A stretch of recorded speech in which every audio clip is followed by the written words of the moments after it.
Hi! This vid is about TV screen sizes and resolutions, how to choose the proper one for your particular case. We've got the answers, let's get to it.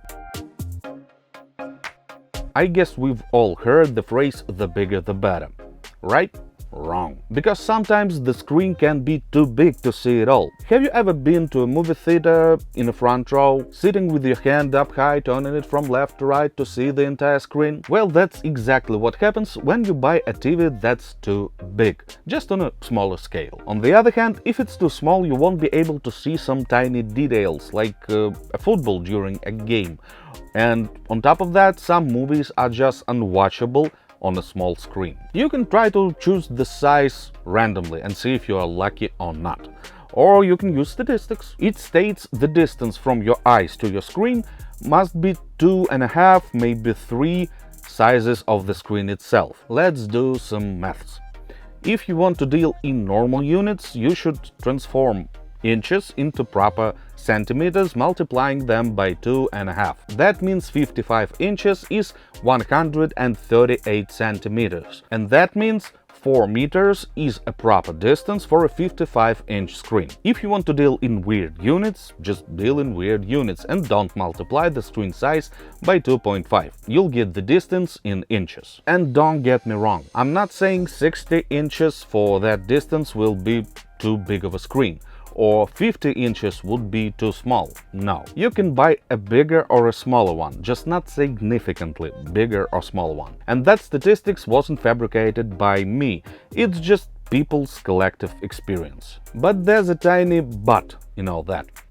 It's applicable only to HD and Full HD resolutions. If you are going to watch some Full HD content, you can just use that formula and call it a day. But if you're going to watch 4K content, there's another type of maths involved. Samsung claims that if you want to find out the perfect distance for a 4K screen, you should multiply its size by 1.2. You'll get the result in inches.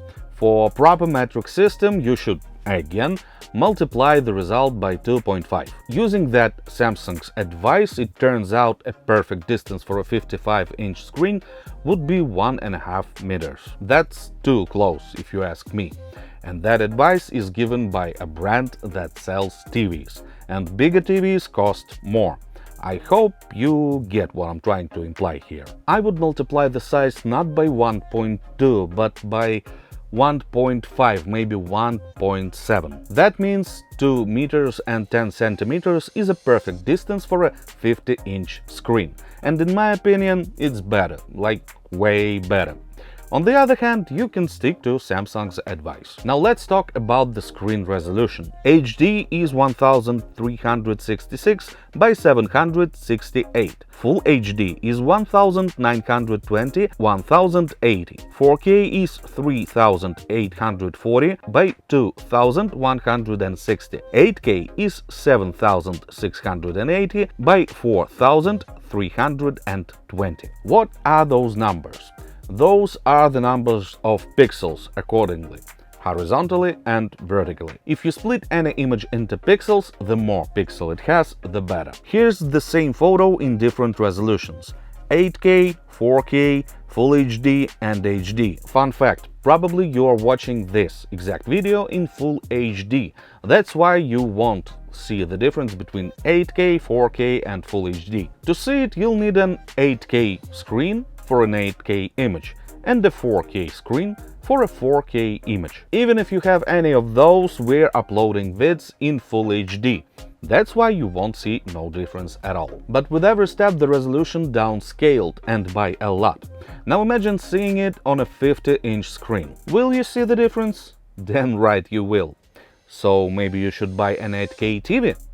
No, you definitely don't. You'll be fine with 4K, probably even with Full HD, and here's why. It's all about the content. 8K is so rare it's almost non-existent, but 8K TVs cost a fortune, although the ads will tell you 4K is yesterday and 8K is tomorrow. But guess what? The same exact thing was said about 4K approximately 10 years ago, when it popped out. Guess what else? The majority of existing content is still Full HD. Sure, there's a bunch of stunning 8K vids of nature and animals and stuff like that, and watching it on a big screen is fascinating, even hypnotizing. But that ends too fast. Because your favorite shows and movies probably don't exist in 8K and even in 4K. And you're definitely going to watch them, not some cockatoos in a rainforest. And that's why you should stick to a 4K screen. Of course, people who know a thing or two about TVs will ask, wait a second, but what about upscaling? Every modern TV has it. I guess we'll cover it in a separate video, so subscribe to our channel not to miss it. But shortly speaking, upscaling is not a magic wand. It can't make 8K out of Full HD. Definitely, having it is better than not having it, just don't put too much hope in it. Bottom line is you should buy an 8K TV only if you don't care about its price, only if it won't affect your bank account at all. In any other case, 4K is your best choice. Couple of additional hints. Not only the distance to a screen should be measured, but also the angle and the height. The center of the screen must be at the same height your eyesight is, or slightly higher. If it's lower, your neck will hurt.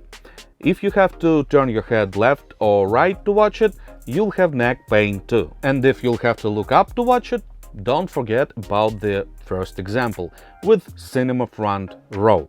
Guess what? You'll have neck pain too. Also, it's really important to put your TV in a place where the direct sunlight won't hit the screen. The image will be pale, you'll have reflections, and overall it will ruin your whole experience. Probably that's it, and I hope it helps. Don't forget to watch some other vids from our channel and subscribe to it.